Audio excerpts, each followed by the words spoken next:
Hello YouTubers and fellow customizers.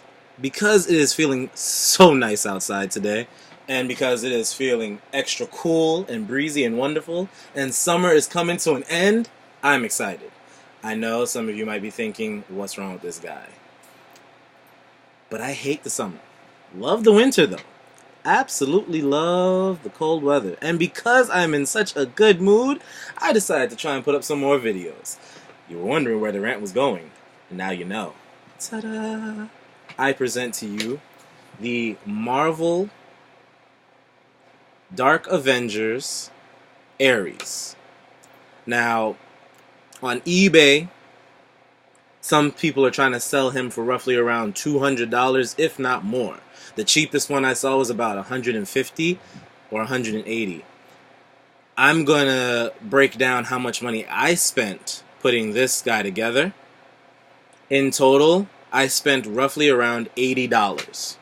That's right, 80, to put Dark Avengers Ares together. And I will, of course, run through the materials I used, but the head, the sword, the knife, and the helmet are all resin casts, and I got those for about $16.99. Now I had to do the paint job, because they came in like a gray color, or black, and a regular like just flat beige color. So I had to apply the flesh tone, and then I also had to do a dark brown color and then a light brown color in here also, as you can see if I bring him closer. There's like hints of light brown in his hair. Oh, guys, I'm really gonna work on the lighting for the next couple of videos, I promise. I'm trying some new experiments here, so please bear with a new YouTuber. But basically, the head, the sword, and the knife were $16. The body, everything else, was used off of the Odin Allfather Build-A-Figure wave. And each piece was roughly around no more than $20. Well, that's a lie. The chest, or the torso, was $6.99. The arms I had from an old like figure that I had, so I just took those arms and put them on here. And the legs were $23. So if you buy the arms from the Century wave, or I mean Century figure from the Odin wave, it's about $13 on Amazon, I think, $13.75. So in total, when you look at everything that I spent, and I'm overestimating so that you guys have a fair idea of like how much money actually went into them paint and other materials too, you're talking about roughly around $80. Now I already had the paint also, so I'm not really counting that in the price. But Testors Paint is like $2 a tube. So again, in total, I spent $80 to put Ares together. Now let's talk about the things I did. Okay, so I realized in my last video I didn't move my figure around, so I want to show you guys that he does still have the function that a Marvel Legends figure has. His arms don't move that much because, in all honesty, the Odin arms don't move that much either. So he doesn't really have much of a bend, as you see. His arm can only go so far. Same thing with his other arm.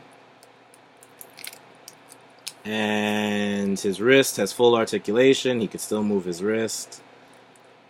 Right? Still can move his wrist here too. Oh, sorry. Can still move the wrist there too. Full articulation in the wrist. I just don't like twisting it all the way around because if that happened anatomically, his wrist is broken. I like to keep my figures anatomically correct. He still has function in his legs. He can still move his legs. He can still bend his legs, and I also made sure to get in those joints. Okay, so he still has all his motor function. His head can turn. Now, there was a trick with the head, and some people have also done customs for Ares before. If you do the Sculpey head, the resin head cast that you're going to get, if you buy it on eBay, might be too big for the Odin neck. It'll fit on, but it will start wobbling if you just move it, so it won't stay on straight. All you do is take a little bit of clay, put it on the top of the neck nub, and then just put the head right on top of that. It will work wonders. And as you see, his head doesn't wobble. His head stays in one place. No wobbling. It's very firm. It's nice and stuck on there. But not too stuck that you can't still pose him. So he can still pose, as you see. Okay, now I just want to talk about, like I said, the materials that I used. So I used Sculpey for the knee pads. And then I detailed the knee pads, added in the extra details from what I saw in some of the comic books that I have, especially some of the Dark Avengers comic books. It's a really good story, by the way. If you want to like a good read, an interesting comic book, I liked it. So I can only speak on my behalf. Then, if you look at the sword, sorry, take that from me, buddy. Everybody just wants to sleep today, huh? If you look at the sword, I had to detail the sword. So again, Testors enamel silver paint for the blade, Testors enamel gold paint for the detailing on the hilt, and black, flat black with a little bit of gray and a little bit of like rough sandpaper to give it that used, worn, torn look. And then a little gold on the bottom of the handle or hilt. For the helmet, I also had to paint. I used gold, gloss black to give it that shine, to give it that extra shine, that extra look, and white flat Testors enamel paint. All of this was Testors enamel paint for the helmet. And the helmet does go on him. I just wanted you guys to see what I did for the face, which I'm now going to show you. For the face, I used, oh man, lighting. For the face, I used Sharpie just to detail the eyes and the eyebrows. And then I used enamel paint, white, flat white, for the pupils. For the wrist, I used Sculpey, and again, flat black and silver to give it that metallic look. But I sculpted that gauntlet on. And then it's going to be called rubber, but basically it's a dark brown to give to the next arm. And then a flat brown, a medium brown, sorry, for here. And then I also, now this is one of my favorite parts, I sculpted the skull. I tried painting it, I didn't like how it looked, and then I drew it and didn't like that, so I decided to just go off a sculpt. And again, I wanted to give him that gritty, dirty look like he's been in battle, so I purposely rubbed in some flat black, some acetone, and just smushed it around, swirled it around to try and give it that real dirt texture, that real nitty-gritty dirt texture. You'll also see it on some of his face and around his neckline. That is intentional. I did that because I wanted to make him look like he just came out of a big battle royale, like he had a big fight. And I also did the same thing here for the Odin shoulder blade. I kept that because I really liked how it set off the silver. I loved how it made it look. So I kept that look also. And then I sculpted on the silver pieces here, just to again continue the aesthetic look of Dark Avengers Ares. But I wanted him to look worn and like he just came off the battlefield. I may make another one where he is pristine, but I wanted this one for my displays to look worn and like he just came from battle, like he just had a big fight. Oh, let me just show you the knife too. You're just loving your weapons. I also painted the knife. Okay, I know the lighting in here is pretty rough, but I also painted the knife with a silver and a flat black for the hilt, silver for the blade. I really do like how this one came out. He is probably among my favorites because I spent a lot of time working on this project and getting the parts together. Like, to talk about what I did, I sanded him down with, again, rough sandpaper and then fine sandpaper.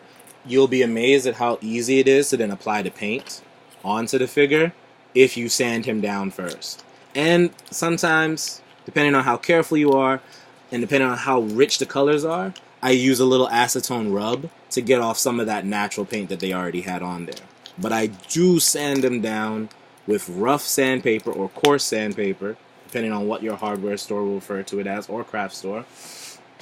And I use fine sandpaper because the rough sandpaper is good to get the initial paint and gloss off, but it's not so great for the detailing.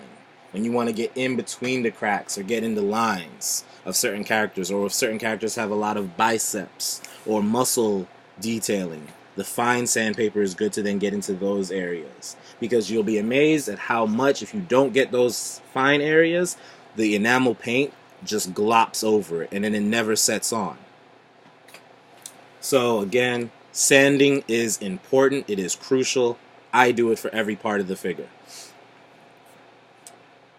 except for his legs and his feet, because I like the silver look, so I kept it.